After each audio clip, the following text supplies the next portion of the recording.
Class accounting part 21 में general entry. आज हम लोग कुछ स्पेशल एंट्रीज गुड्स से रिलेटेड बात करेंगे। ठीक है, ज़्यादातर आप देखेगा तो अगर हम गुड्स परचेज करते हैं तो हमेशा परचेज डेबिट में ही होता है। ठीक, जैसे फॉर एग्जांपल आपने जो है कोई गुड्स परचेज किया, ठीक, तो वो परचेज की एंट्री हम लोग लिखते हैं। कैश के बदले अगर परचेज किया है तो हम लोग लिखते हैं purchase account debit to cash. ठीक है, क्योंकि सामान हमने परचेज किया वो आया और कैश हमने उसके बदले में दिया तो कैश गया। ठीक, या अगर हमने उधार खरीदा है तो जिससे लिया है उसका नाम लिख देंगे, मतलब हम अपने क्रेडिटर का नाम लिख देते हैं। परचेज अकाउंट डेबिट टू अमर, मान लीजिए अमर से लिया है तो अमर का नाम लिख दिया जाएगा। ठीक है, क्यों? क्योंकि रूल ये देखिए, debit receiver credit the giver, Amar giver है तो लिख दिया जाएगा। तो इन सब स्थितियों में आप देख रहे हैं परचेज को हम डेबिट में करते चले जा रहे हैं। ठीक, लेकिन कभी कभी सिचुएशन ऐसी होती है कि परचेज क्रेडिट में आ जाता है।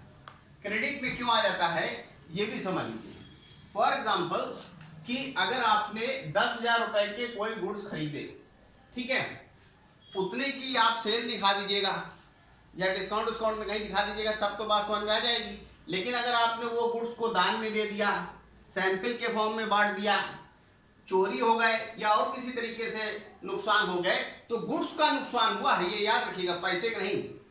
तो उसका कैसे सिस्टम मैच करेगा, उसके लिए ये चारों एंट्रियां जरूरी है। ठीक है, अब जैसे फॉर एग्जांपल आप करते हैं कि goods given as charity. Goods given as charity का मतलब हुआ कि आपने दान में दे दिया। ठीक है, अब जैसे 10,000 के गुड्स थे तो आपने दान में दे दिया, 2,000 के गुड्स मान लीजिए 500 के लिए, charity account debit to purchase. ठीक है, charity account debit to purchase कितना कर दिया, 500 रुपए के गुड्स आपने दान में दे दिए। तो वो क्यों? क्योंकि चैरिटी एक तरह से हमारा लॉसेज है, डेबिट कैसे लॉसेज, और परचेज को क्रेडिट इसलिए किया गया क्योंकि इसी अकाउंट में पैसा गुड्स जो है जा रहे हैं।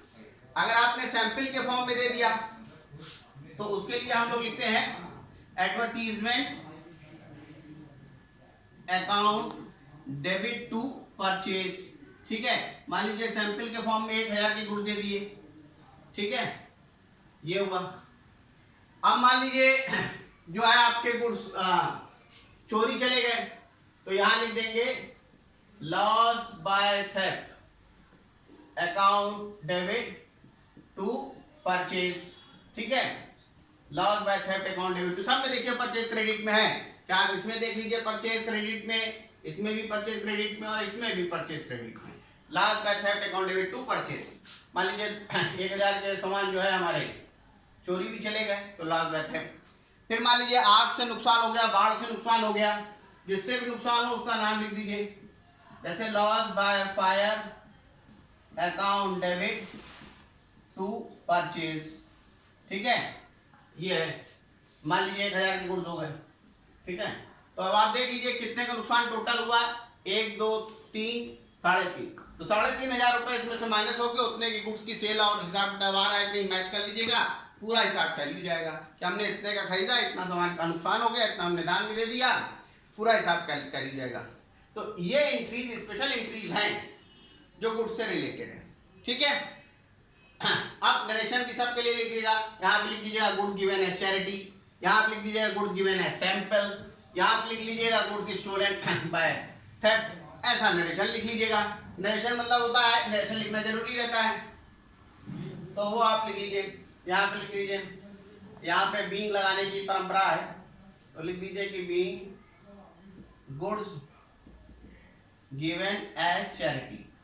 ठीक है, फिर इसी तरह से यहाँ पे लिख दीजिए being goods given as sample.